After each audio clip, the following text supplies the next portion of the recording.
Okay, welcome everyone.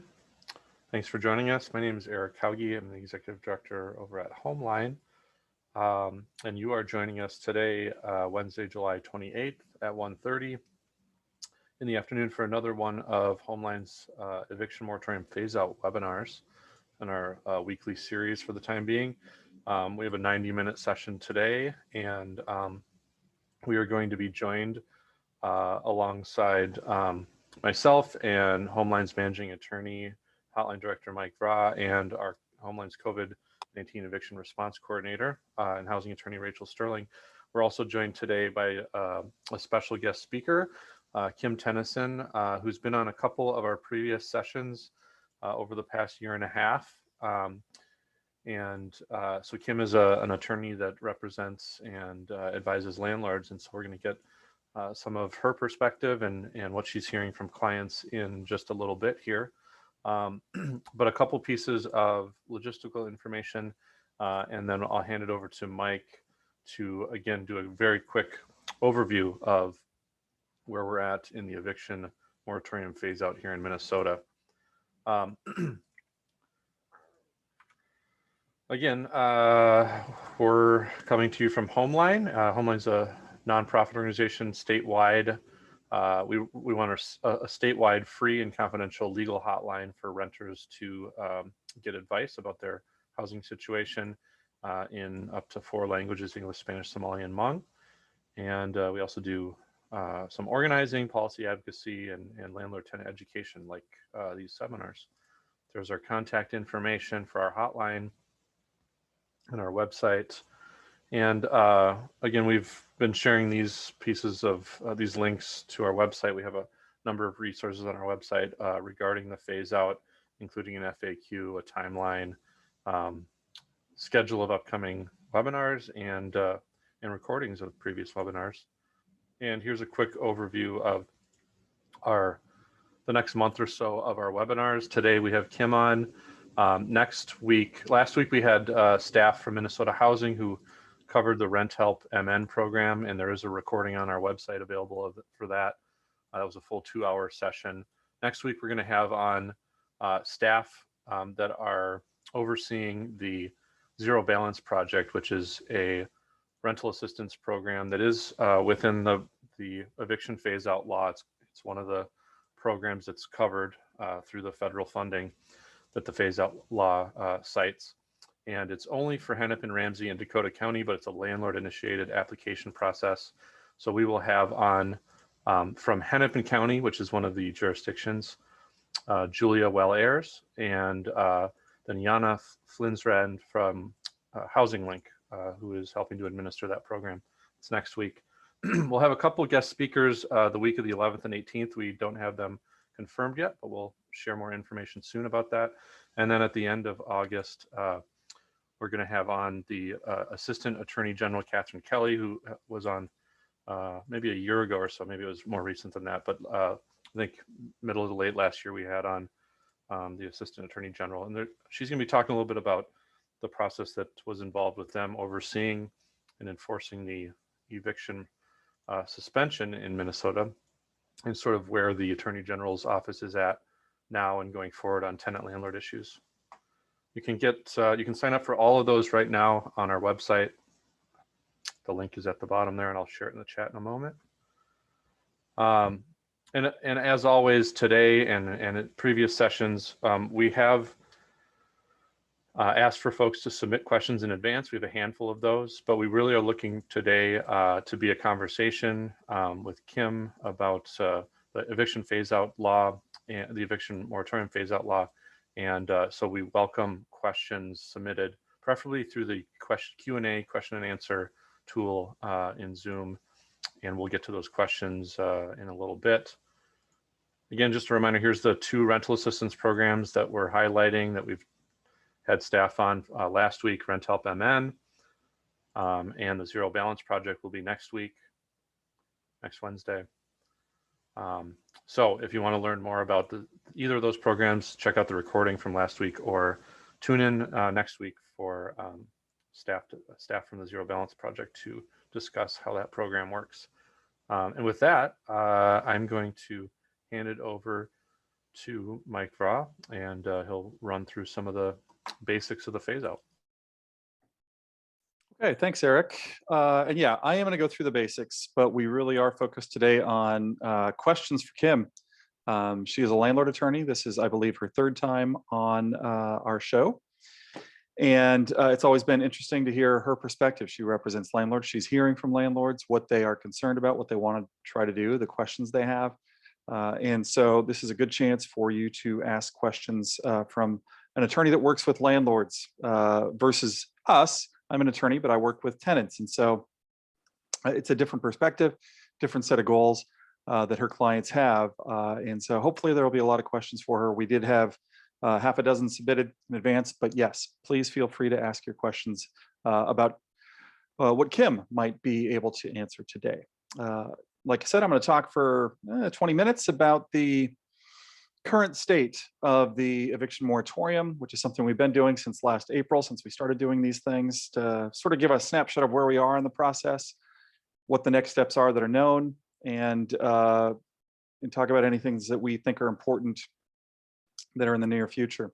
So to recap where we're at right now, the eviction moratorium, which was tied to the peacetime emergency, the state moratorium, has ended. It ended the end of June, which seems so long ago, but it's only 28 days back. Yeah, that is over now. The eviction moratorium was renewed again and again for 30-day increments since last March, but that all stopped on June 29th when the Minnesota Senate and the Minnesota House reached an agreement that the governor signed off on. It wasn't just about landlord-tenant law. There was a lot going on in that agreement. But anyhow, in that agreement, there was a eviction moratorium off-ramp or phase-out created. And that's the step that we're in right now. It's a multi-phase process. And why don't we go ahead and go to the next slide and start talking about where we are today.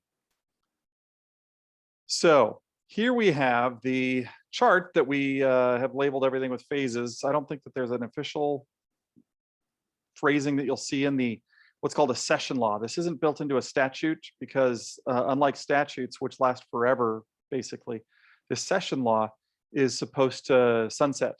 And so they refer to it as a session law, but people sort of interchangeably refer to this as a statute. Anyhow, what the session law has is a 6-phase process where landlords regain rights that they had prior to the pandemic. I think that's the easiest way to sort of visualize what's going on during this phase out process. Tenants really aren't getting extra rights as the phases continue. Landlords are regaining rights that they had prior to the pandemic because the eviction moratorium that we had during the peacetime emergency really was designed to stop landlords from being able to do a lot of things they used to be able to do. They used to be able to terminate leases or non-renew leases. They used to be able to file evictions for a wide variety of things. Those rights were taken away and they are starting to be returned to landlords. And so go ahead and show us where we are today, Eric, if you could, with the orange. Yep, go ahead. There we are. So how this works, how this phasing process works is landlords accumulate rights. So under phase 1, which is June 30th, landlords got a whole bunch of rights. They could suddenly file an eviction against a tenant if they refused to apply for the emergency rental assistance or wouldn't help the landlord apply or wouldn't offer proof that they'd applied. A landlord could file an eviction at that moment for that reason, which was a right that they didn't have prior to June 30th. As of July 14th, so that's a couple weeks ago, the big new right that landlords got then was the right to file an eviction for what's called a material breach of the lease. So an eviction, we've talked about this many times before, but it's worth talking about each time. An eviction is a court case. They've been frequently referred to as unlawful detainers or UDs. That's what they used to be called about 20 years ago. We changed the wording to evictions, but everybody still sort of refers to them as UDs. It's a court case. Costs the landlord about $300 to file. There's a court date, there's a court time, there's a courthouse in theory, although a lot of these are done virtually. And It's served by the landlord on the tenant. That's what we mean when we say a landlord can file an eviction. They can actually file the court case. They can turn on the judicial machine to ask it to ultimately remove a renter from a place that they own, which is what happens at the end of an eviction. The force of the state, if the landlord wins, comes in and physically removes the tenant. This was a significant change from the rules that we had in place during the pandemic. Landlords weren't allowed to file evictions for what's termed a material breach. So what's a material breach? Fair question. Material breach is, I'll give you a couple examples of ones that have worked for landlords in the past. An unauthorized occupant. So this is typically a boyfriend or a girlfriend, significant other who's moved in, a family member that's moved in that's not on the lease, an adult that's not on the lease. So an unauthorized adult occupant, a pet that isn't supposed to be there, a noise violation, tenants smoking in a place where it's a non-smoking building. Those would all be material breaches that landlords have had success with in the past prior to the pandemic. It was thought that we would see a lot of material breach evictions on July 14th. We had been told for months, there had been comments both on this session that we've been holding routinely, seen letters to the editor in the Strib, social media, where landlords and some landlord attorneys were talking about how landlords needed to be able to remove tenants who were causing problems. I think the phrase bad apples was thrown around a lot at the legislative level. But we didn't see the rush of evictions that we expected. And we haven't seen the rush of evictions that we expected. Maybe they'll come. But landlords did have the right to start filing these material breach evictions on July 14th, and the volume hasn't been there. There's lots of theories about why that would be. I think the leading theory is probably this, that landlords want to get paid. And if they have a tenant that owes them a bunch of money, but they also have a cat and they weren't supposed to, well, the landlord's not happy about the cat, but what they really want is the money. And it's not easy to get the money if you evict the tenant, because the emergency rental assistance programs to date have not indicated that a landlord could get paid if the tenant is gone. It's only to stabilize the tenant's current housing. So that is why landlords, I think, have held off on filing the evictions that we had been told were going to be so voluminous, and they just weren't. Let's go ahead and go to the next month, if you could, Eric, which is the August 13th phase, number 3. This is a less important phase in my mind. At this date, the landlord is allowed to give a notice to vacate, a non-renewal, a termination, not file an eviction. They don't get any new eviction filing rights that day. They can simply say to the tenant in writing, I'm not going to renew your lease, or I'm giving you notice for the end of next month because you're ineligible for the emergency rental assistance. That's what a landlord is allowed to do. It's not, in my mind, a really important phase. I'm not even sure how essential this phase was, but it's there. And I guess it gives a landlord the chance to say to a tenant, hey, fair warning, you didn't qualify for the money. And so because of that, I'm going to be filing an eviction as soon as I can. But I'll be a decent person about it instead and give you a notice to vacate for the end of next month instead. I suppose some landlords might do that. It might give a notice to vacate for the end of August if they wanted to. But if we go into phase 4, September 12th, as unimportant as I think August 13th is, September 12th is that important. That's an important date. Tenants that are ineligible for the emergency rental assistance funding, that's the day the landlord can go file an eviction for non-payment of rent at that time. So that's the big whale in the eviction world, is when can landlords file evictions for non-payment of rent? As we saw, even though landlords have been able to file evictions for material breach as of 2 weeks ago, we have not seen the floodgates open and thousands of landlords go down to file evictions against tenants that were smoking in a non-smoking building.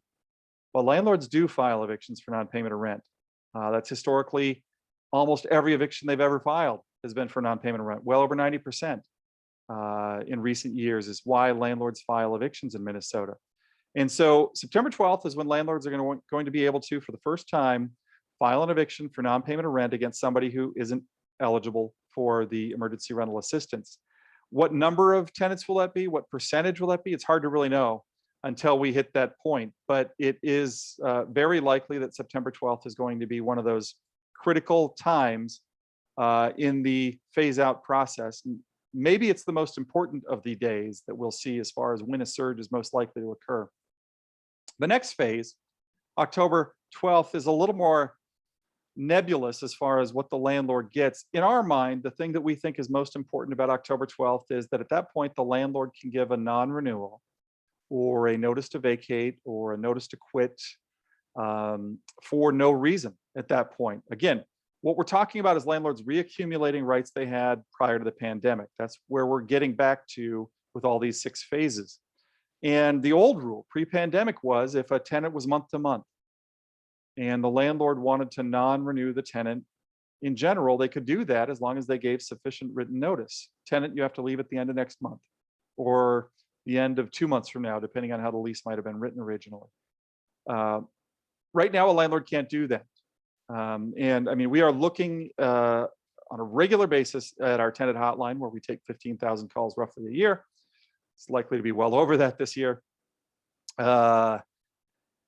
And landlords are trying to figure out how to comply with this rule. And it's not simple. None of this stuff is actually simple. This is a fairly complicated system that we have here.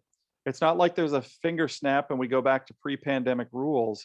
All these phases occur. Those of you that are landlords that are watching today, trying to figure out when you can file an eviction, you can use the chart. And I have said for years when I've given speeches to landlord groups around the state, when I'm asked the question, do I need to hire an attorney to file an eviction for non-payment of rent? My answer has always been probably not. I mean, there's a form you fill out. It's not that complicated. But right now, this year, maybe it's more worth it than ever. This is complicated stuff, and there's these weird phases that happen, and you want to make sure you're doing things right, so you don't get a case dismissed and then have to start over and pay another $300, or have it delayed, or stayed, or continued, however they want to phrase that. But anyhow, October 12th, what landlords gain the right to do then is non-renew a tenant or offer a notice to vacate. Pretty much every right that they had prior to the pandemic, except for, we'll go to the last phase, which is through June of next year, all the way through next summer.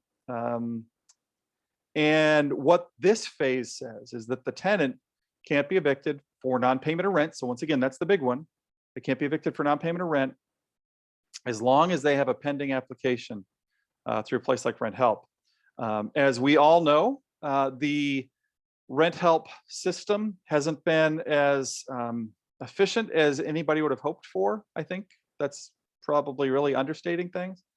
I think from what we're gathering that it's gaining efficiency as it's getting a little bit more steam up and experience the people who work there and then the software that they're using. So our hope is that it will become more efficient. But when this law was passed, so less than 30 days ago, there was a real concern that tenants would be evicted without being able to pay the rent, even though they had a pending application that might be successful, which from most perspectives means bad news for both the tenant and the landlord, because then it's likely that the landlord's not ever going to get the money. So anyhow, that's why we have this really lengthy phase 6 portion that goes from October 12th to June 1 of 2022, where a tenant, again, if they have a pending application, the landlord can't file an eviction at that point. And if they have filed one, then it cannot proceed if there is a pending application. Go ahead and throw the shading of the boxes up here, Eric, so we can just kind of remind ourselves of where we are today. Again, within a couple of weeks, we're going to have the next phase. Phase 3 is arguably the least important of all 6 phases. But then phase 4 is when things start to really reaccumulate as far as rights go for landlord and the state moratorium. Okay, let's talk briefly about federal stuff because it's important too, or it could have been important. I'm sorry, we're under the notice requirement. We'll talk about the federal things in a second. During the first 5 phases of the eviction phase out, eviction moratorium phase out, a landlord can't file a non-payment of rent eviction without first giving the tenant a 15-day notice. This has to be in writing. The law doesn't say how it has to be served, other than it has to be in writing. It's supposed to have some key language in it that the landlord needs to tell the tenant that, hey, I can file an eviction again, the moratorium's over, how much the rent is that's due, and where the tenant can try to go to get rental assistance. The second of those points, the total amount of rent due, is one of those things that I've heard landlords say, well, of course a tenant knows when the rent is due.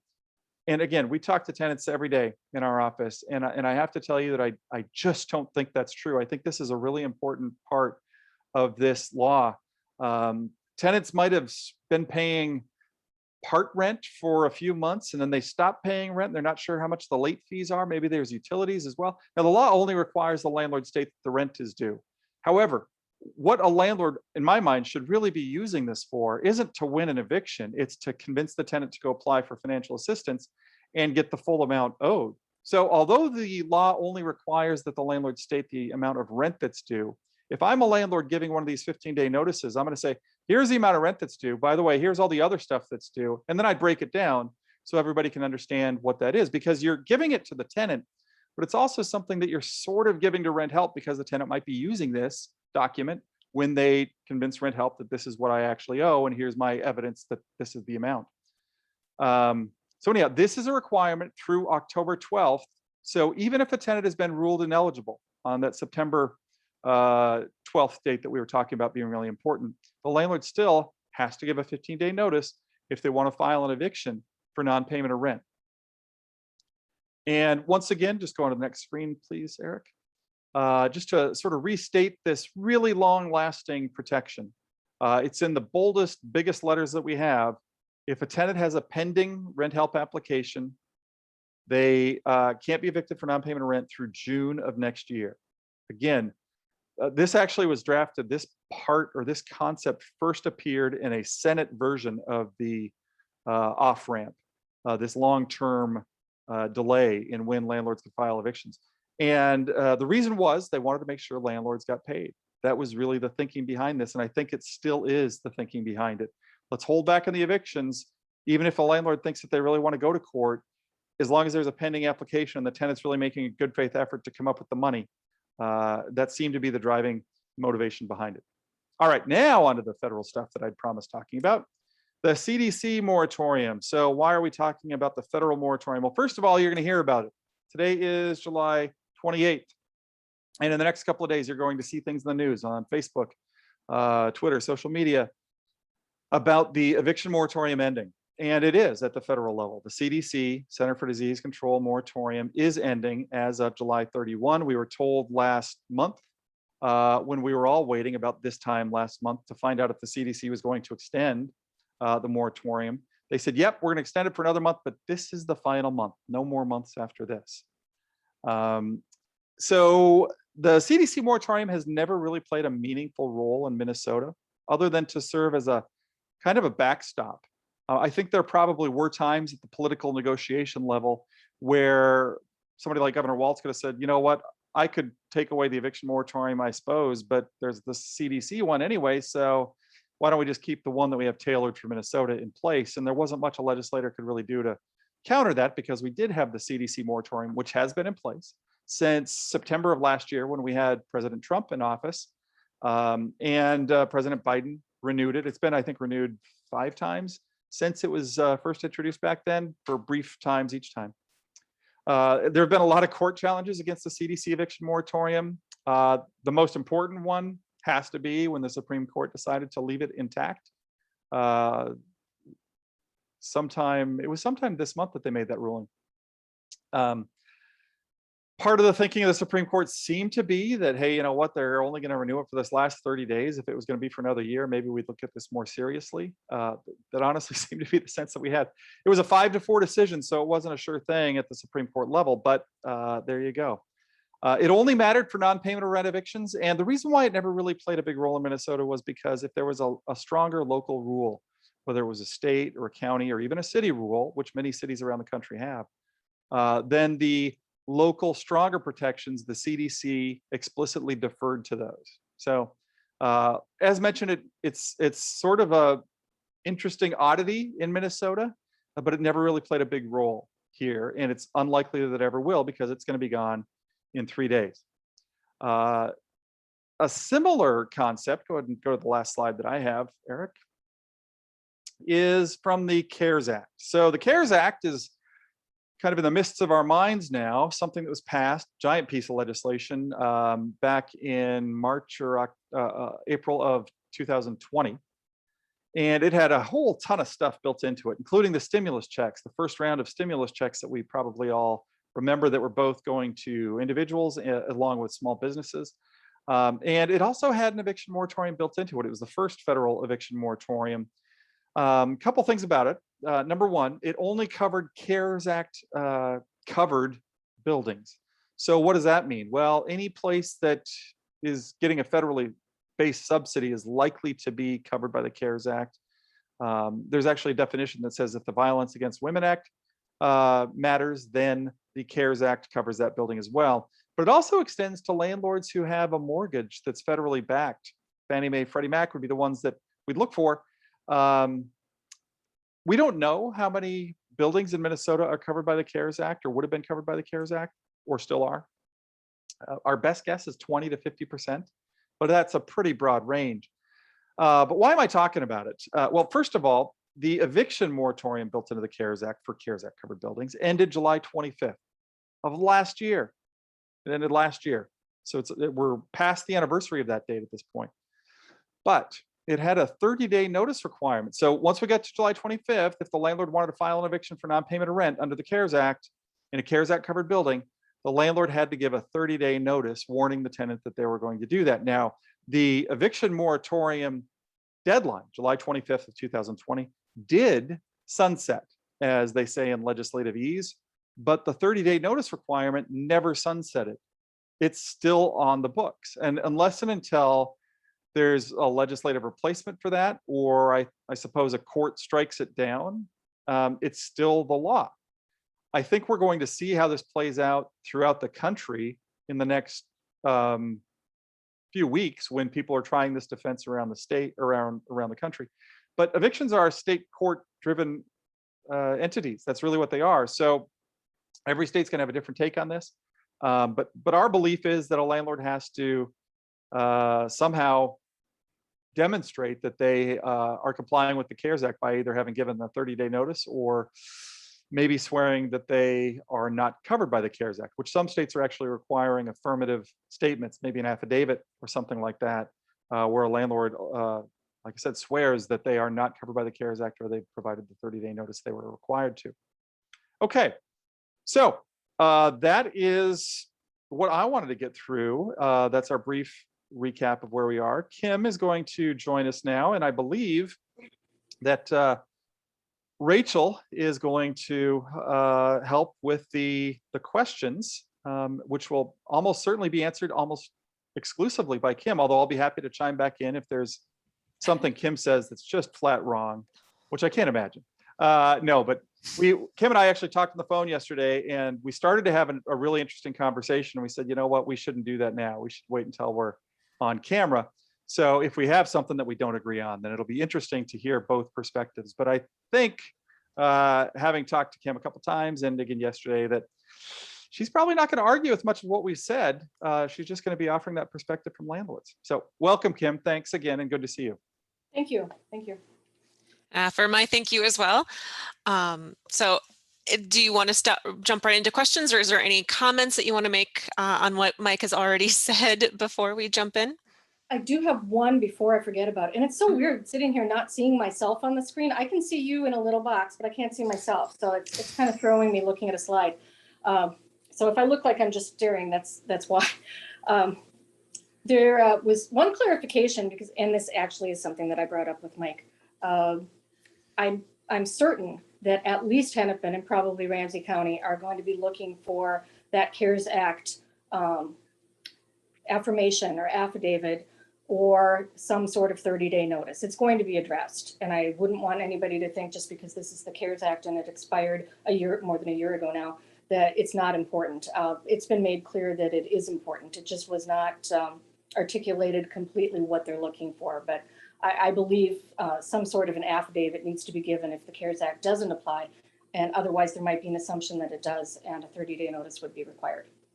So those two counties you talked about there, Kim, are the ones that have a housing court built in, where they really have kind of full-time experts at landlord tenant law. They do.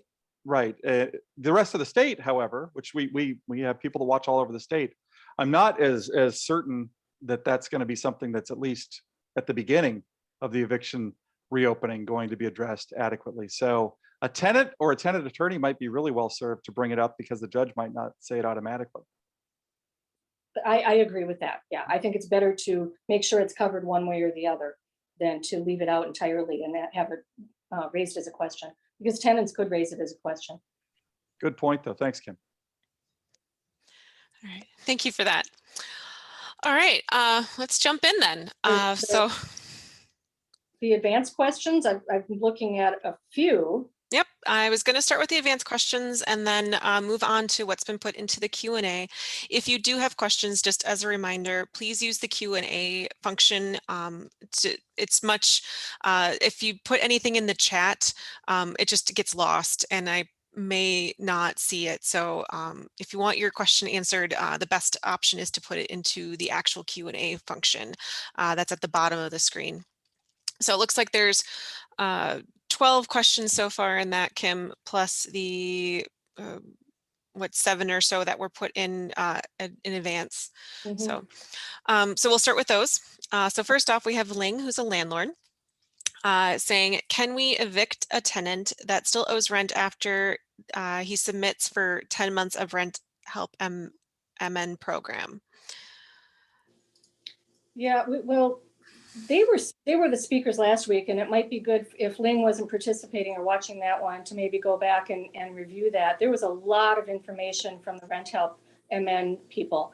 I think what I took away from it was that they can reapply until they've used up 15 months. Maybe you can clarify that better than I can, but it sounded like they can get up to 3 months in advance until they've used it up, but they have to keep reapplying. Once they reapply, then they'd have another pending application and you wouldn't be able to file for non-payment of rent. So I guess there's not really enough information in that question, but it does come down to that choice that I think a lot of landlords are going to have to make is, what do you want? Do you want the rent? Are you going to lock yourself into that pending application process? Or are you just going to wait until you have the ability to give notice to vacate, assuming that you could do that and the lease has ended? Yeah, that's my understanding as well, is if the rent has been paid, but then a tenant becomes past due again, they can reapply for up to 15 months with 3 months of forward-facing rent, depending on where they are in their application process. All right, perfect. Anonymous is wondering, what should a tenant do if they think a landlord is retaliating after they've received money through the Rent Help MN program? Example, if a landlord doesn't renew a lease, even if the tenant is asking for a year lease again. Do you want to answer what the tenant should do and then I'll add in? Sure, be happy to. So retaliation under Minnesota law is not allowed. It is something that if a landlord, if you think that a landlord is retaliating against you for a tenant exerting their rights or something like that, then that is a defense that you could raise during the eviction process. If it came to that. If a landlord doesn't want to renew your lease though, or just doesn't want to after October 12th, they have that option, whether you received help through Rent Help MN or not. That's it's just a contract at its heart, basically. So, if a landlord doesn't want to re-enter into a contract, they have the right to do so. But it's more, retaliation is going to be if they increase your rent or if they terminate your lease or if something like that. And if you're then holding over, if you don't leave and the landlord tries to evict you, and you might try and say that this is retaliation for me for getting assistance, federal assistance, but I don't know how well that argument is going to go after all of this program has exhausted itself. Yeah, I agree. It's pretty hard to use as a defense that the landlord got their money and now you're not paying them anymore. That's not really a defense, and they're not obligated to renew a lease. Well, once we hit October 12th, and assuming that it's expired or month to month, then yeah, they're not obligated to enter into a lease even if the tenant wants one. Okay. So the next one, actually, next couple is Kim as well, who's also a landlord. Kim is got a couple different questions. Can I give notice to terminate a lease? The lease is expired. The tenant owes some unpaid rent, but has not applied for assistance. I think, and then there's do I have to ensure that they are ineligible, I assume, in order to terminate or evict?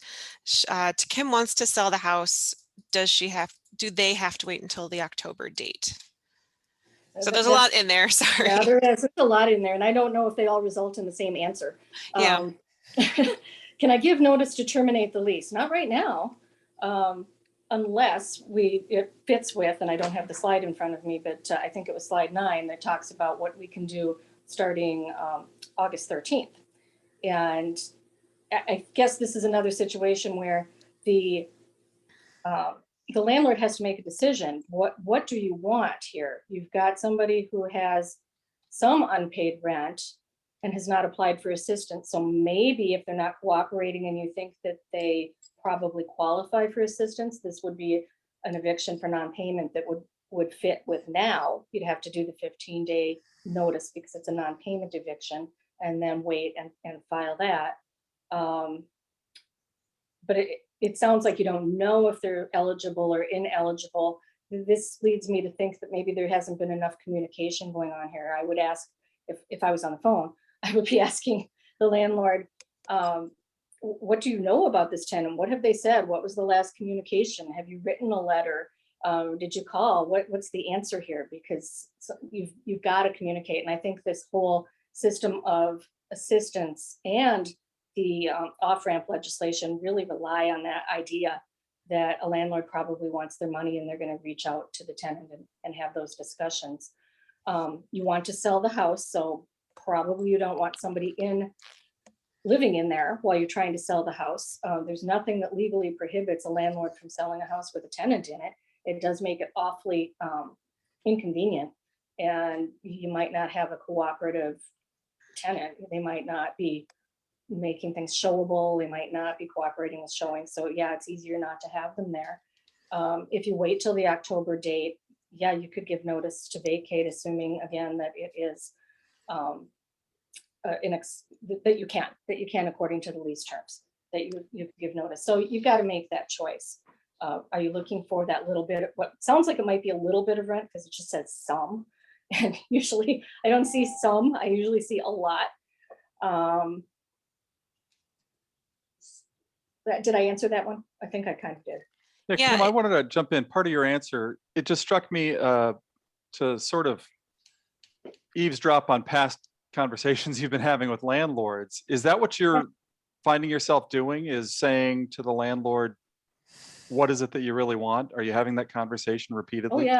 Oh yeah, because when I hear from somebody, and I'm not talking necessarily about my clients, but even just potential clients, I hear from a lot of people who just have heard of me, see me, whatever, have been on Homeline webinars. So I will usually start with that. I can tell that they're, one second, just 1 second. Sure. I got somebody right outside the door. 1 second. Yeah. So we've all been in that situation. Absolutely. That's one of the wonders of working from home at the moment. It is that sometimes you just have to get up and deal with something. And yep. It's the internet guy. It's okay. Oh, he's important. Yeah, it never got fixed yesterday, so that's why I'm on cell. Yeah. So it does need to be fixed. So just All right. Well, I think you answered what I had, and I've noticed that suddenly we have plenty of questions. So we'll let you get Oh, back to really? those. Mhm. So anyway, to finish my explanation, yes, I can usually tell if they're frustrated, if they're not sure what to do. They start talking about unpaid rent and notice to vacate in the same sentence. Then I have to weed through it. What do you really want? What does the lease look like? Here's when you can give notice, and here's why you would give notice or not. Explain why. Do you have a reason? Is there a breach? Do you have a written lease? And then what's the amount owed? What's more important to you? And you said it earlier too, that it is probably more often about the money. The bottom line is they need that money.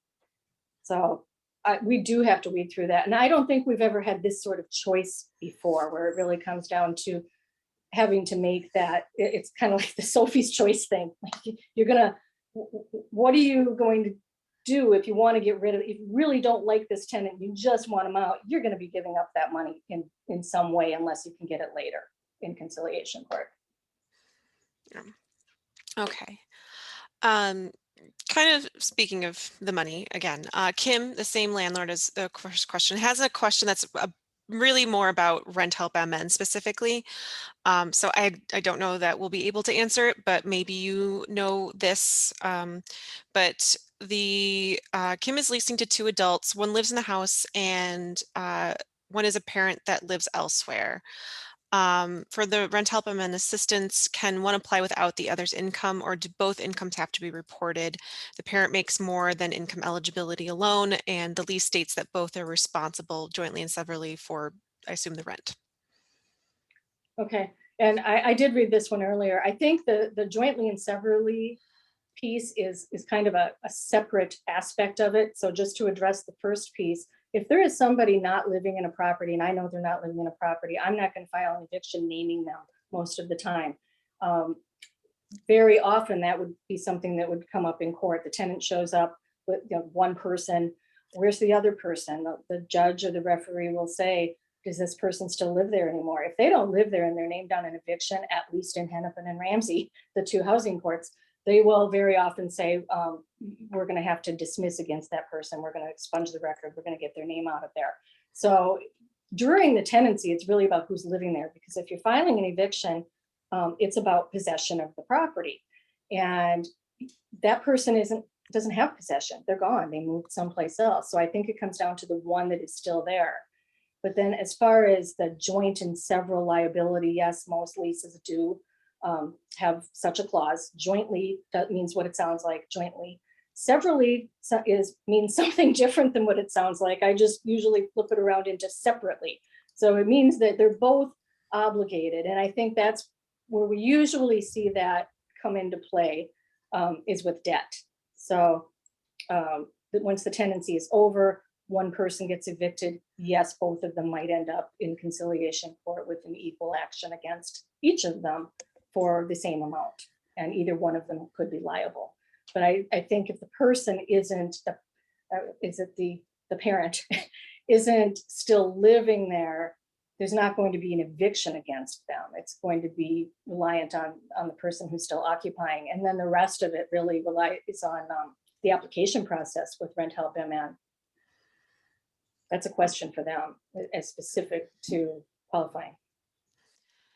Yeah, my understanding is that they want the household, but how they define household, I'm not 100% certain. I'm not sure either. I think if the person isn't there anymore, they might not be looking at it. But if they're still married, maybe there's some obligation there. Yeah, it's a good question. It is. Yeah, so we're going to move on.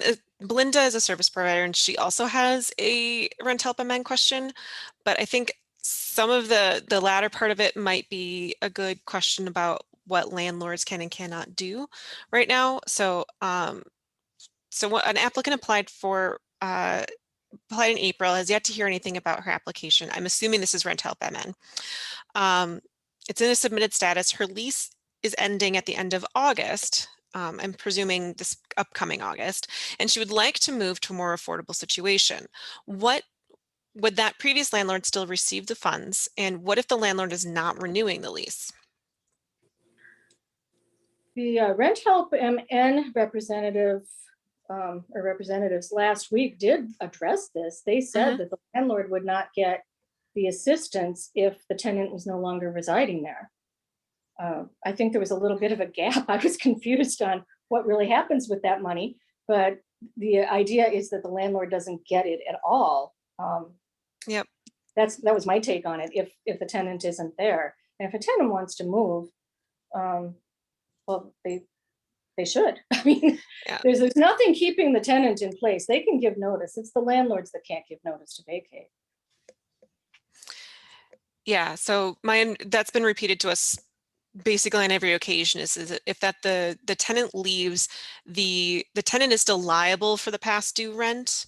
They just can't get the payments from Rent Help MN. They would be just personally on the hook for that, which is a lot of money usually. Yeah. And the landlord can't renew or can not renew a lease starting in October. October 12th. Yep. So after October 12th, then if the landlord wanted to not renew, they could. This sort of seemed like a double-sided question, that one was for the tenant and the tenant wants to go, but the landlord's not sure if they can give notice to let them go, but the tenant can give notice too. So. Yeah. All right, and Kim, I'm sorry. This is a question that was pre-submitted, but it was pre-submitted late, so you haven't seen this one yet. I'm sorry. So we'll move into the spur of the moment questions for you. So Stacy is wondering, are there any restrictions regarding commencing an eviction action following a termination of a contract for deed? And I don't know how much you work in that realm. I do. I do. So an eviction for a contract for deed, as far as I've been treating it, is I've been treating them as a foreclosure and I don't touch them. I'm waiting to do any of those after, I think, probably October 12th.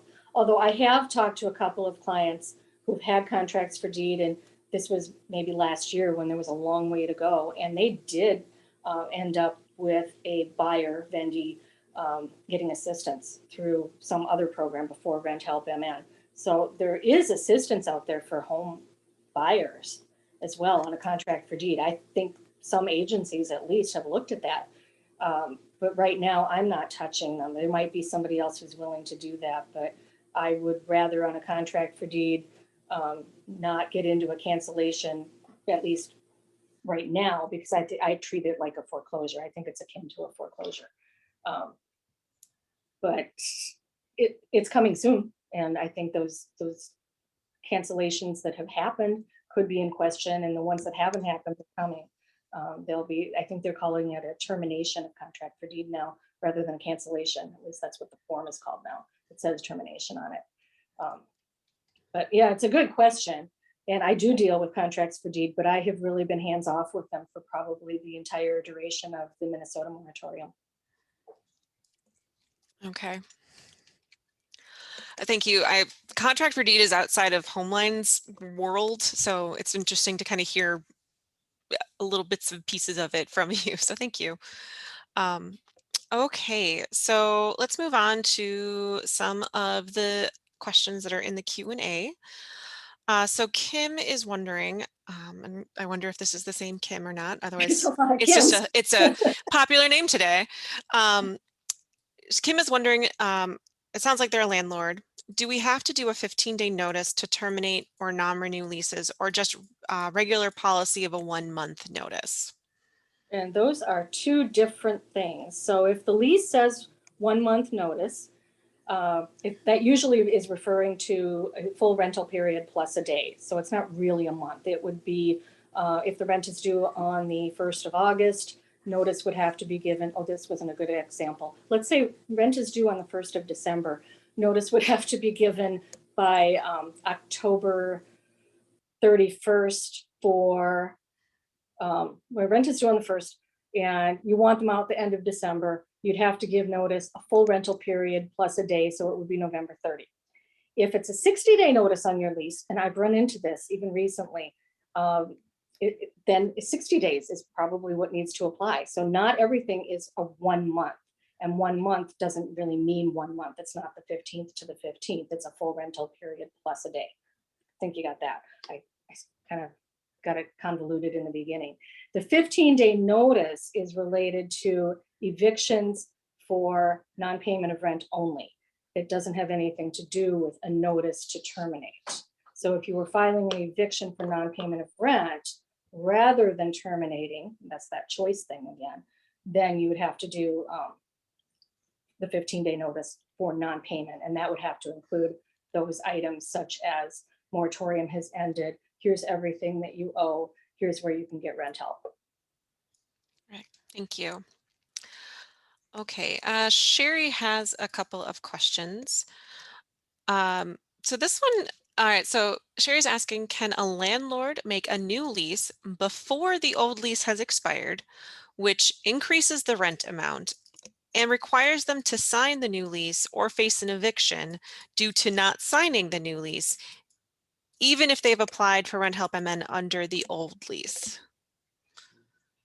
I wish I could find it on here. I did see this one earlier. I think that's also a few different questions. Mhm. There's not really an overlap between the, and this is the decision thing. You've got to decide if this is about non-payment of rent or if you're going to give a notice to vacate related to something else, not about rent. So, and there's no obligation of a tenant to sign a lease that has been offered to them. So that part kind of throws me a little bit. It almost sounds like you wanted to evict because they wouldn't sign a lease. But if they have an expired lease, it's automatically a month to month, even by statute. It's a month to month lease, and so they deserve notice to vacate. I don't think you would be able to file an eviction. I don't know what the grounds would be for filing an eviction if they just didn't sign a new lease. You'd have to give them some kind of a notice. Does that Okay. answer that? Do you have And, anything to? Basically, if it sounds like maybe they want to increase the rent, and to do that, they're filing, they want this tenant to sign a new lease to increase the rent before the old lease is stopped. Is that something that they can require the tenant to do? Yeah, I found the question now. Mhm. So if the old lease hasn't expired, I wouldn't increase the rent at all. I would present them at the end of the lease term with a new lease with a rent increase. But if they don't want to sign it, they don't have to. They can be given notice, or they can give notice. You might end up in a situation where you're arguing over whether the rent increase took effect. I have seen that. I always advise giving plenty of notice. I almost feel like this is just an expiration followed by here's your increase, and I would always give the proper notice for that increase. So if it's 30-day notice on the lease, they should have, I would say, 45 days notice that the rent is going to be increased, so that they have time to find another place and give notice properly. Otherwise, you end up in that situation of it looks like they're overstaying their welcome because they wouldn't sign a new lease, but they don't really think they should have to pay the increase because they never signed the new lease. You're just walking into a problem trying to twist your way into it, I think. Sherry would also like to know if there's a limit that a landlord can increase the rent amount. I'm not sure I really have an answer to that. Under the moratorium, there was a price gouging limit, which was 20, I think it was 20%. Yep. Assuming that's no longer in effect, I'm not quite sure what would be reasonable. I think I've seen a few people recently with rents presumably going up, property values at the moment going up, where they want to do a pretty significant increase. And I think if it's that significant, and let's say 20% is probably where we start to cross the line of not exactly reasonable, I would save that for between tenancies. Wait until you can non-renew, or wait until there's the opportunity to transition to somebody else and then raise it more significantly. I think you could run into a problem. It just depends on what amount you're looking at and where the rent is right now. $50 might not be a month, might not be much at all. under some rent situations, but if it starts to be 50 to 85%, I'm not sure that's a reasonable rent amount.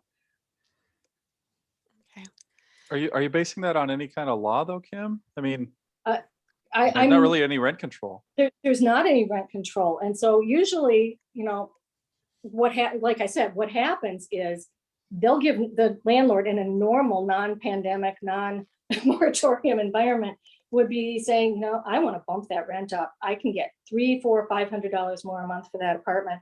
I'm giving notice to vacate to this tenant. Their lease is up. I'm just going to get them out of there. Now in this environment, I'm not sure how you make the decision right now with all this other stuff going on to bump something up so significantly, but there is no protection for it. But you do need to give, I think the landlord needs to give the tenant adequate notice to be able to make the decision of whether they're going to accept the terms of that lease. So they can't be forced into it.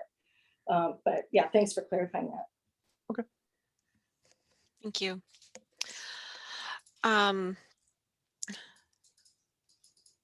So the next question, where did mine go? Sorry. David would like to know, are there any tenant protections that extend beyond the date that rent help and pays them through? For example, rent help prepaid rent through August 31st. If the tenant does not pay September rent on time, are there any protections? I think that is related to a previous question about the maximum, which is 15 months, and the requirement of rent help that they apply every for 3 months at a time. So it's only July 28th. This person seems to be anticipating that maybe August gets paid, August gets paid through rent help, but that September just can't possibly be paid. I guess they could make another application if they qualify, but if they've used up their 15 months, I think it was made clear last week that that's it. They're not going to get any more. Yeah, right? I think that there's more funding coming down the pipeline from the federal government that may extend it out to 18 months of assistance, but I don't think that they have started that process yet. So I guess my suggestion would be to, if someone is paid up through August and then come September they can't pay, they should reapply and let rent help MN determine at that point, because I don't know what September is going to look like for that program as well, whether Right. they have exhausted their eligibility or not. Yeah, we don't know a whole lot about that program, despite the fact that we heard so much about it. There's always more questions. So Anonymous would like to know, and this is a question we've been getting quite a bit. Do we have to verify, and how do we verify if a tenant is eligible? I assume for the Rent Help MN program. The slideshow just states if eligible. If they haven't applied, is that okay? I'm not certain what that last part means, but okay for what? Yeah.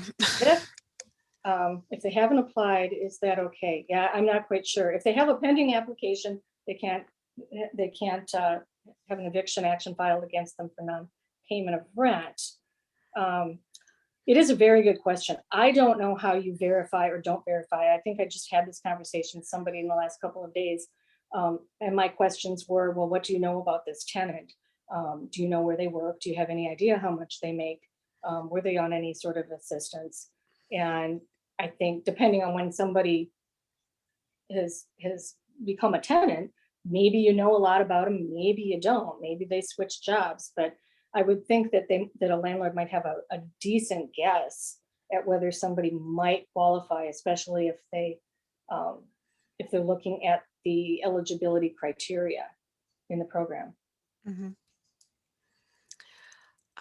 One of the things that was said last week was that if someone has applied and been denied, that is generally a good indicator as well. Right, then they're ineligible, and then you would know. I don't know how many people have applied since they're just being forced into it right now. But yeah, there's not a great answer on that. I asked them, what do you know about it? Did they apply? And is there a pending application? And I'm still hearing from people who say, I've got somebody who's just gone radio silent and won't apply. And we've told them repeatedly where they need to apply and what they need to do and how much is owed, and they still won't do it. And I can't really wrap my head around that one, why somebody isn't, unless they just know that they don't qualify. And lots of stuff going on. As you say, communication is very important from both sides. And we've definitely also seen it where, you know, landlords go radio silent as well about what's going on, you know, trying to get, you know, whole amount, you know, actually trying to figure out how much is owed, as Mike was referring to earlier. Tenants don't necessarily know exactly what's owed. And if, you know, screaming into the vortex on either side is no fun. And I do agree, and I heard that comment, and I'd agree that they very often don't know what they owe.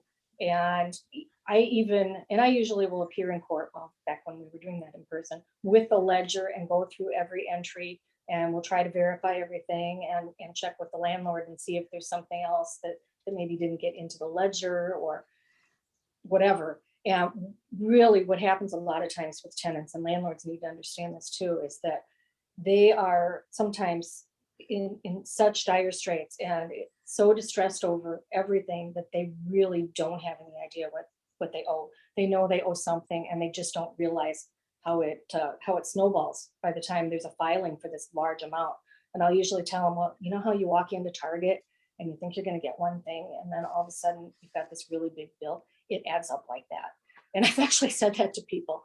And sometimes we'll hash through it and we'll find that maybe there's something misapplied, but a lot of times they just don't realize what they owe. Okay, so back to questions.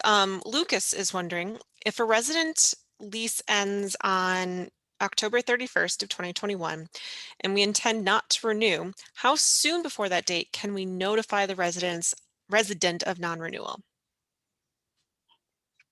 I have been going back and forth on this one. Have you? We have a thought.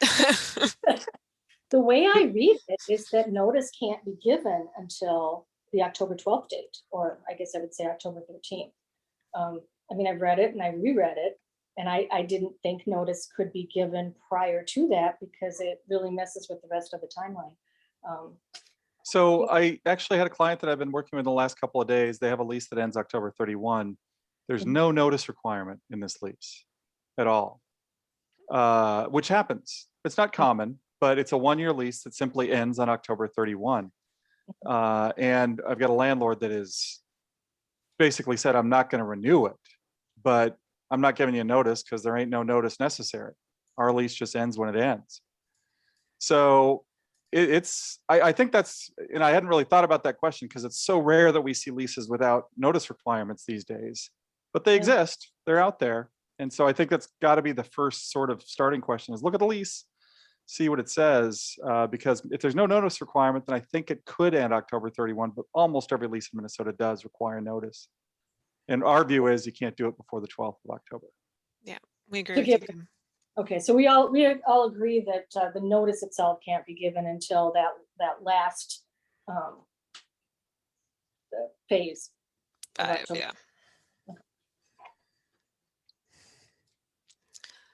So, and then theoretically, if you're on, say, a month notice requirement, you know, if you give notice on the 12th, then it would not really be effective until the November 30th. Yeah, it would have to be for November 30th. Right, so. right.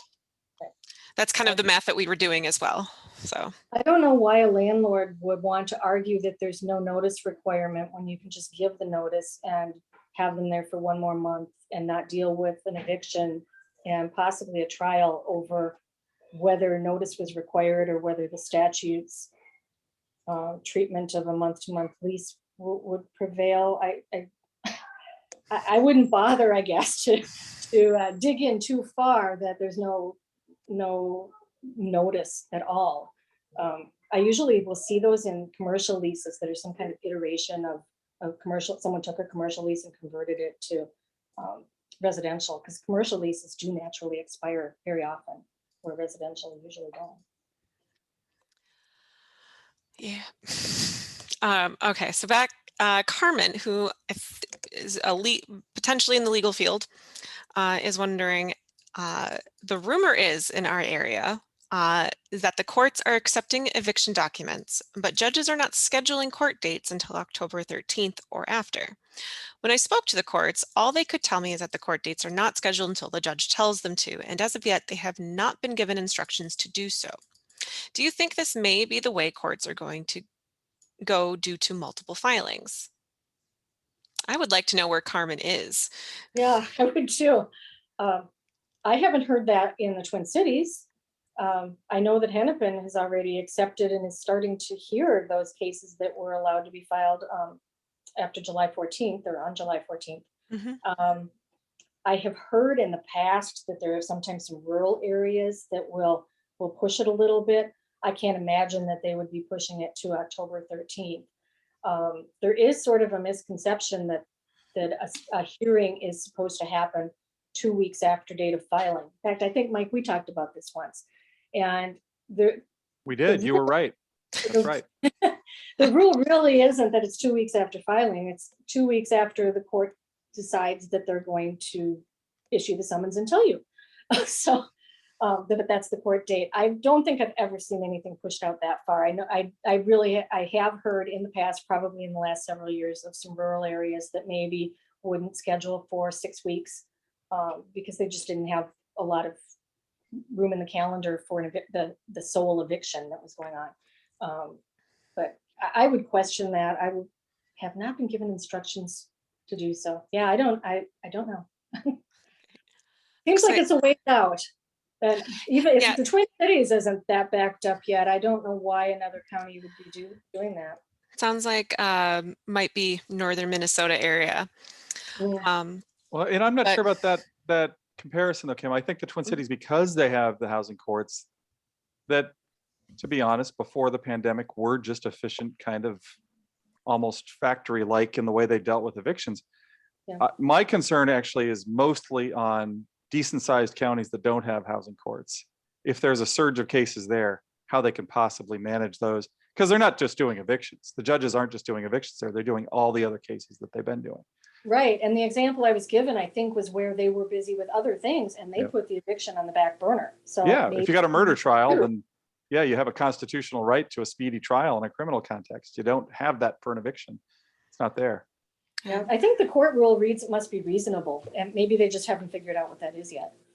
I know Ramsey County, so the second district, has been doing where filings, they've been keeping them confidential and then scheduling them there. So they've been, at least that's what we've been told, is that they're, when they come in, they're screening them for eligibility under the off-ramp and then scheduling them if they meet, it looks like they meet the requirements. So. Oh, interesting. I didn't hear that from Hennepin. And in fact, it sounded like they weren't pre-screening anything. It doesn't look like Hennepin, at least from what we've been told, Hennepin is not pre-screening.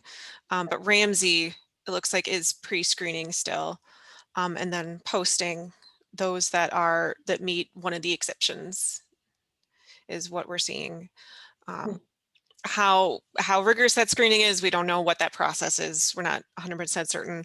What they're doing with the non-eligible currently evictions, we're not certain about that either. So, but there's, I guess, yeah, there's different courts are taking different approaches is what we're seeing. And that's not unusual either. That they're all a little different. They handle everything differently, and that's a lot for everybody to deal with as far as attorneys going from county to county. Rules are different, process is different. So Anonymous is wondering, this is about rent help amend protections again.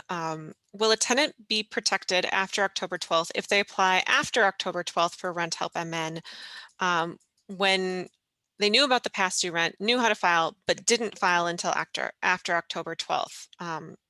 So for example, tenant is served the summons, I assume, after October 12th, and then applies. Based on the post phases, tenants are only protected if they apply by October 12th. I didn't read it that way. Yeah. I read it as long as there are funds and there is a pending application for funds. They're protected until June 1 of 2022, if it's a non-payment eviction. Okay, so I've got, looks like 13 questions all told, and we've got about just under 50, over 15 minutes before 3. So Okay. I'm gonna pick it up just a little bit. Excellent discussion so far, so thank you. So we had a question from Kalia, sorry about the name mispronunciation if I did. But their question is, if a tenant has been caught with drug use on the property, would we have to go through this process as well? And what if tenant refuses to leave? Can we evict them?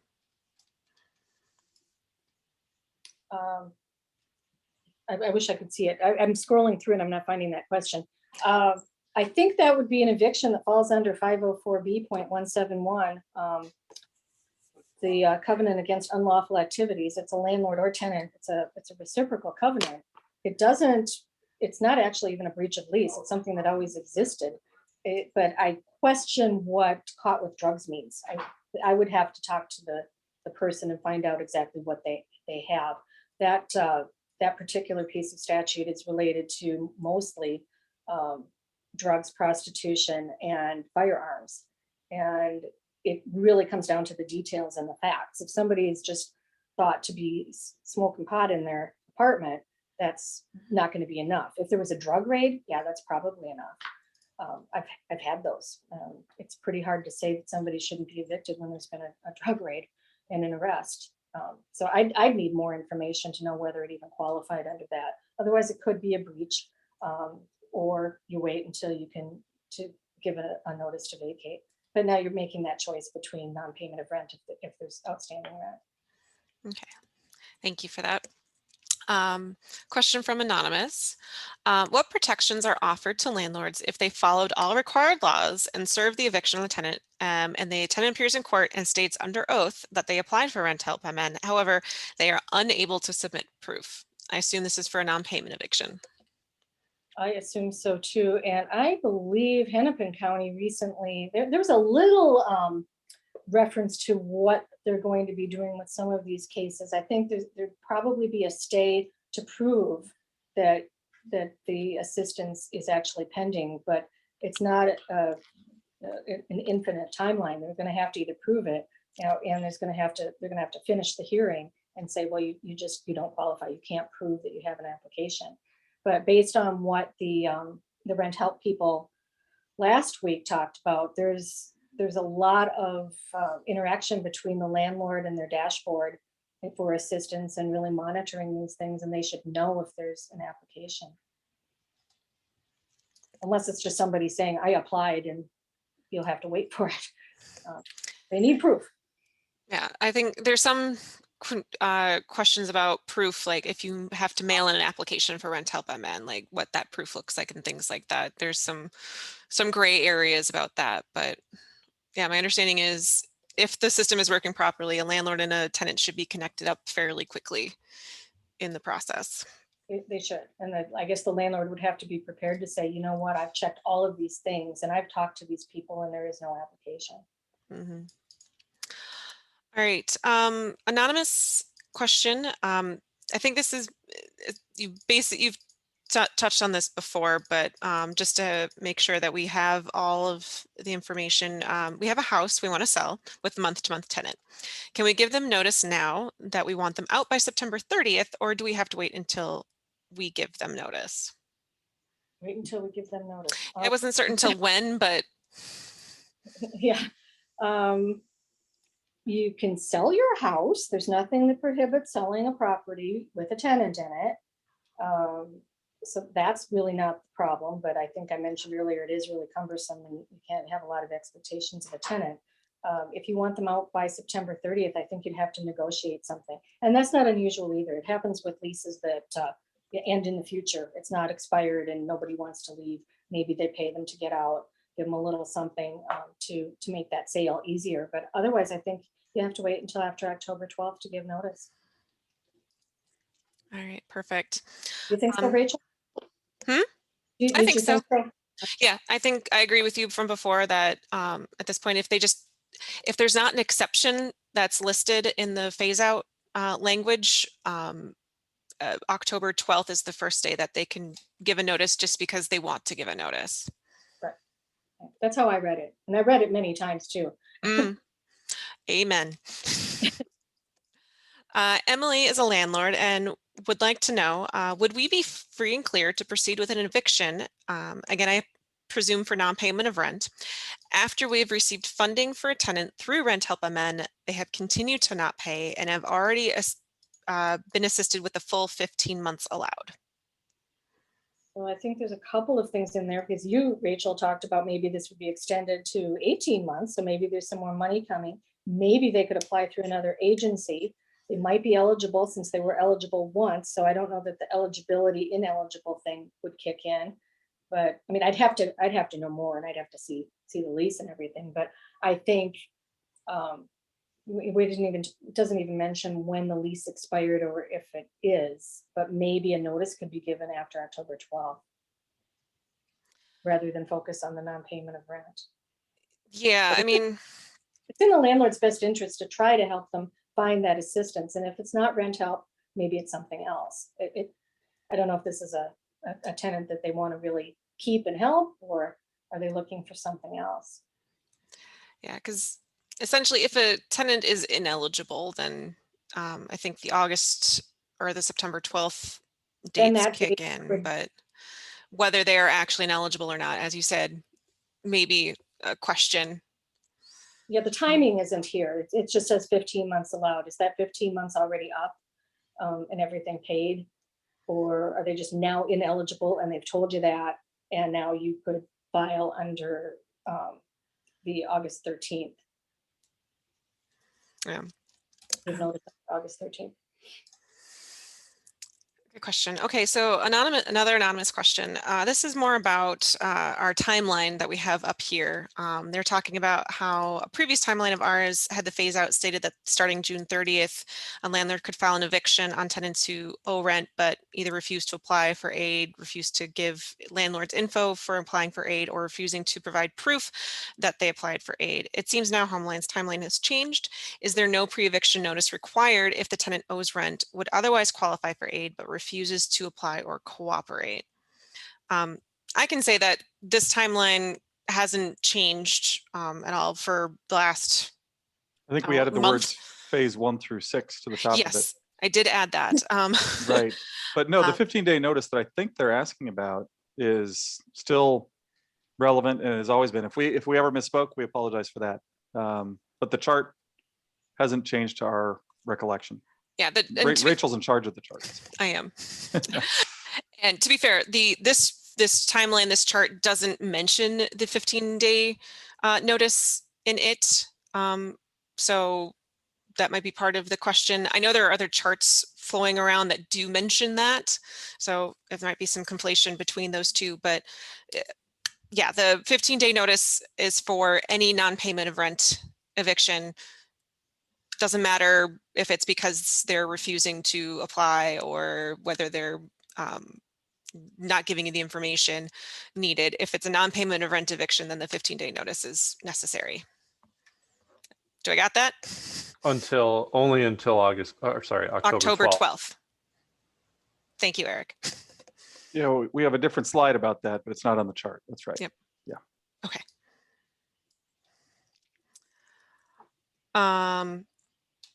Okay.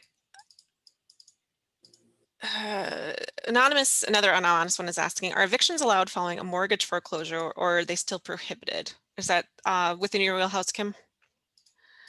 Not really. I have not been well, I don't do mortgage foreclosures, and typically a lender is doing those foreclosures, or somebody who works with very closely with lenders. So I haven't done a lender foreclosure, maybe ever. It's not listed in the exceptions or the phasing. I thought foreclosures were basically on hold as well. So I guess my first question would be who foreclosed on this? Is this a private mortgage situation? If this is a private homeowner, then I'd recommend that they contact the Minnesota Homeownership Center. They really know this stuff. And if they don't, they can get you the person that does know the answer. Excellent. Okay. Rebecca is asking about how to determine whether a tenant is eligible, like we kind of have been touching on. It's a great question. Asking your tenant questions is probably a good place to start. Yeah, I mean, you can't pull it out of thin air. Somebody's got to ask those questions. But if you're wondering what the qualifications are, I think they're on the website for rent help. Mm-hmm. Yeah, there's a checklist there. And all right, so Amanda McDonnell has a question about, she's saying, we are a small landlord in northern Minnesota. A tenant has accumulated a number of material lease violations throughout the moratorium, including late rent payments and non-payments. Is it better to include or not include the part of non-payment of rent element in the notice as we outline all of the material lease violations? Are we at risk of our case being thrown out of court if we include the non-payment of rent part and they apply for rent help amend, even though we have also outlined the other material lease violations?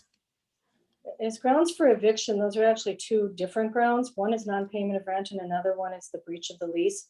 But even this off-ramp legislation does say that non-payment of rent is not a breach.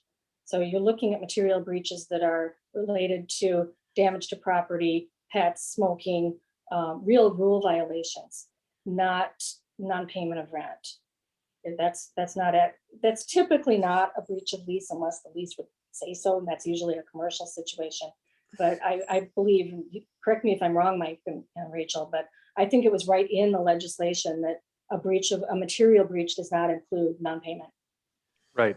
I think that's absolutely right. Okay. All right. So Ling has a rather complicated question. So I don't know if you, we'll see what we go with it. Ling is wondering, I bought a rental property in June. The existing tenant who applied for rent help amend before I closed on the property. This tenant had hidden the fact that he applied for rental assistance when I signed a new lease starting on 7/1. He revealed his application for rent help amend when I gave an eviction notice in July. His application is pending per the case manager. He doesn't cooperate to update the landlord information and does not communicate, no answering the phone and text. What can I do? I'm a little confused on whether this tenant really applied or didn't apply. Did they apply and then were disqualified? It says pending per case manager. If there's somebody who can verify that, you wouldn't be able to file for non-payment of rent while that's pending, even as we move through the phases. The non-cooperation, it's not quite making sense with me because there's a landlord dashboard in this program, and it sounds like this landlord has also talked to a case manager. So there's some kind of disconnect here for me on what's really happening. I don't know that they had to disclose the rental assistance when they signed a new lease. Maybe it was a question to ask. But I don't know if it would preclude signing a new lease, and I don't know if they had a duty to mention that. Rachel? Yeah, I don't know of a duty to that I'm aware of either. The part that confuses me is they say they signed a new lease that started on 7/1, and then this person also gave an eviction in July, eviction notice in July. So there's a new lease, and then they're trying to evict immediately after, maybe. Maybe for non-payment. Maybe. And Okay. Was eviction notice the 15-day notice? Because it probably couldn't have been the filing of an eviction for non-payment. This strikes me as one of those situations, Kim, where if somebody were actually asking me this question in a session that you're not on, I'd say you should contact somebody like Kim, and she'll ask you a lot of follow-up questions to try to get to the bottom of it, because that brief email, as complex as it wasn't enough to give you the answers you needed to be able to advise it. That's probably a 30-minute conversation. Yeah, yep. It is. Excellent. Okay, so we got 4 minutes and 4 questions. So let's do this.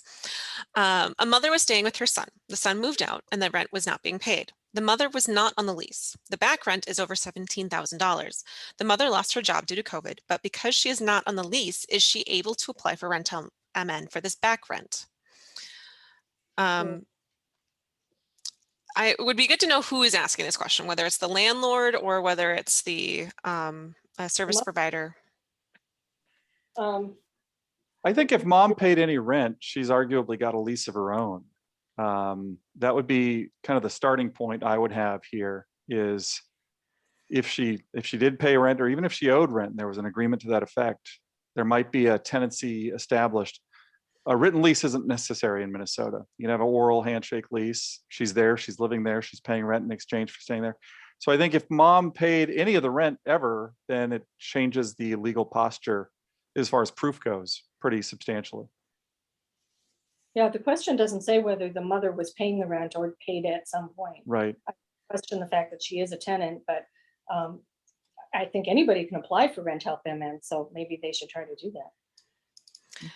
Yeah, especially if this is a landlord, and a landlord is wanting to get this money, if they're willing to give an agreement that shows that, she agreed, this is how much is owed, might be in the landlord's best interest to comply with that if there was an agreement. All right, Eric.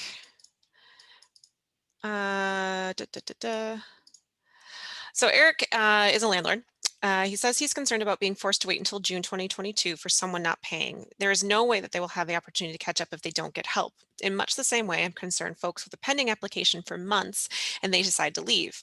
If their application is approved, but they're no longer living in my place, I won't get the rent assistance to catch them up. And as a result, the tenant is very much behind again. No way to catch up. Any thoughts on this, or is this simply a gap that results in landlords likely sitting with the bill? In both cases, landlord is forced to wait with a pending application while unpaid rent piles up. Yeah, I think there's been the potential for a lot of landlords to be sitting for the last 16 or so months without getting paid any rent. And the whole idea of the program is to get this money into the hands of the landlords. This seems like somebody who's pretty suspicious of their tenant. It's not an infinite timeline to June 1 of 2022, though. I mean, if they're hopefully these pending applications aren't going to be sitting there until June. You're going to know, and there's going to be a limit, and there's going to be some back rent and maybe some forward rent. So hopefully you get most of your money, you get most of your back rent. I probably wouldn't work on pushing the tenant out until you can do that, but there's not quite enough information there. It sounds like somebody who's really feels like they've been burned in this whole thing, and a lot of people have. Just a lot of people feel that way. Quick follow-up from Kim, landlord Kim, who had been asking some questions earlier. They said to follow up and clarify that they just heard back by email from rent help supervisor that all people listed on the lease, whether they live there or not, have to list their income for application for assistance for the property. So thank you. Thank you for such a timely follow-up, Kim. That was very appreciative. We have 1 more minute, and so we have 1 more question. And James just needs some clarification. So I want to say thanks everyone for showing up. I understand if you want to leave right at 3, but we have some more webinars coming up. Next week again is the Zero Balance Project. Speakers, so that's a landlord centric project as well. So we're having 2 weeks of landlord kind of centric webinar information. And so I will ask the last question from James. He says, I need clarification on the following issue. For September 12th evictions predicated on non-payment of rent for tenants ineligible for emergency rental assistance, can the 15-day notice be issued ahead of September 12th, or are you saying it cannot be issued until beginning September 12th? Do you have that slide again? So September 15th is the evictions for non-payment of rent for those who are ineligible. Yep. And basically he's asking, when can he give the 15-day notice? Yeah, behind on rents. I'm looking now at the August 13th combined with the September 12th. I guess it could fit where it as of October 13th, you might be able to give a notice of non-renewal, knowing that somebody's ineligible, but then you take your chances that they're not going to apply. Well, I think James is talking about the 15-day notice that was due kind of right away, even for a tenant that refused to apply for non-payment. And so that's what he's asking about, I think. Okay, so the 15-day notice, can you give it on August, whatever that is, 26th? 28th or whatever, right? Yeah, for a September 12th filing. It doesn't really address that. I don't think it precludes it. I mean, Yeah. the harder question is the October 12th one. Does a landlord have to wait until then to give a notice to vacate? We think they do, but I don't think I have the same view about this 15-day notice. I think that a landlord can give that prior to that September Yeah. 12th deadline. Yeah. Because what the language says is that a landlord can file an eviction starting on Right. September, on or after September 12th. So Right. Presumably you could not file if you had not given that 15-day Yep. notice. Yep. So I think. So there could be a flurry of 15-day notices given in late August. It could be. Right. Could be. It'll be interesting to see where all of this goes. These cases haven't been heard yet. So Right. we'll more as we go. Right. Was that it? that was it for the question. So well done. I applaud you. I know that's an exhausting process. So When you're writing it, it's exhausting. Yeah. Yeah. No time to think about what the questions mean ahead of time. But thank you very much. That was enjoyable. Now I've gotten a chance to see what some other questions out there might be about, and I expect I'll probably be hearing from a few people. That usually happens. Thank you so much, Kim. Thanks. See you later. Thank Joining you. us today. And folks, we will have a recording of today's session up on our website in case you missed it or your colleagues did. So again, we want to thank Kim, and check our website if you want to register for one of our future webinars. And thank you for joining us today. And thanks, Rachel, for facilitating the questions. See you later. Goodbye.